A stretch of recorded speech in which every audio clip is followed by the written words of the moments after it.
On today's video, we're going to take a lighthearted look at the 10 words and phrases you need to know before moving to North Carolina.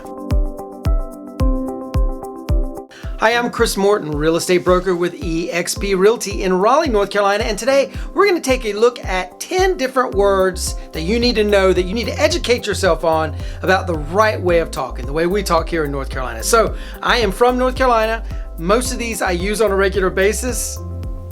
Here we go. Number 1, barbecue. So for most of you, barbecue is a verb. It's something you do where you take hot dogs, hamburgers, steak, chicken, whatever, out of your refrigerator and put on your grill, gas grill, charcoal grill, etc. In North Carolina, barbecue is not a verb, it is a noun. Barbecue is chopped or sliced pork served with either a Eastern North Carolina vinegar-based sauce or a Western North Carolina tomato-based sauce. So if you say to somebody, hey, let's barbecue, they're going to tell you to get in the car and go down to the Smithfields or whatever. So there's that. Number 2 word you need to know is Hushpuppies. So Hushpuppies are these deep fried cornmeal dough balls that are served instead of rolls at a barbecue joint or a fish house. In other words, a fried fish restaurant. Instead of rolls, they're gonna serve Hushpuppies. They're really delicious. Some of them are salty tasting, some of them are sweet tasting. I like the sweet kind, but definitely learn about what a Hushpuppi is.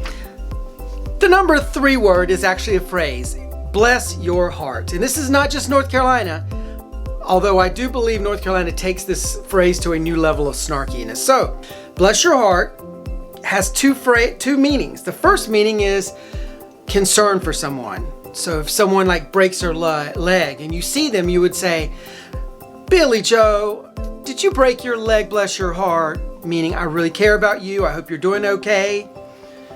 Bless your heart. The other phrase is a little bit more shade-throwing snarkiness. Beulah May needs to stop trashing herself around town or she might catch herself a disease, bless her heart. That's what you'd say if Beulah May was not in the room. If Beulah May was in the room, it might be something like, Beulah May, you know those shoes don't match that dress, don't you, bless your heart? Can't dress yourself for anything, can you? So you see the meaning. Now, there's a famous saying in North Carolina, if you don't want anyone to talk about you, then don't leave the room. I hope this bless your heart thing makes a little more sense to you now. So there you go. The number 4 word you need to know about is tea. In most of the country, in most of the world, if you go into a restaurant and ask for tea, you're going to be served a cup of hot tea with a tea bag in it. Not in North Carolina. In North Carolina, tea is iced, meaning it comes in a big pitcher. And a word of warning, iced tea does not mean unsweet tea in North Carolina. It means 5 or 6 cups of sugar in there. So if you really want hot tea, you have to say, I'd like a cup of hot tea. If you would like some unsweetened iced tea, you need to say, iced tea, please, unsweetened. Because if you say iced tea, please, it's gonna come loaded up. I typically get half and half, and they know what half and half means. That means half sweet, half unsweet. So there you go. Very important if you're a tea drinker. The 5th word to tell you about is Fixin. So most people have never used this word. It is a southern word, but we definitely use it a lot in North Carolina. Fixin is when you're planning to do something. F-I-X-I-N apostrophe. So it would be like this. It's so hot out, but I guess I'm fixing to cut the grass. Planning to cut the grass. So Fixin. The number 6 word to tell you about is yonder. Also a word found in the South, but we definitely use it in North Carolina. Yonder is a distance. It's a measurement of distance. So if someone says, how do you get to the BP station? Well, you go down there yonder and you turn left. Yonder. The number 7 word to tell you about is Beltline. And this is a word very important if you're moving specifically to Raleigh.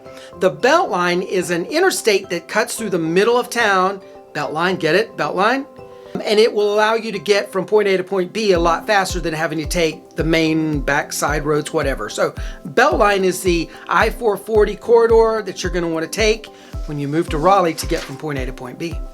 The number 8 word to tell you about, again, if you're moving to the Raleigh area, is triangle. So triangle is, if you look on a map, Raleigh, Durham, and Chapel Hill, North Carolina all form a triangle. And inside that triangle, there's those 3 cities, as well as Wake Forest, Cary, Apex, etc., etc., etc. And also the Research Triangle Park is inside of that 3 city Triangle, which is our version of Silicon Valley.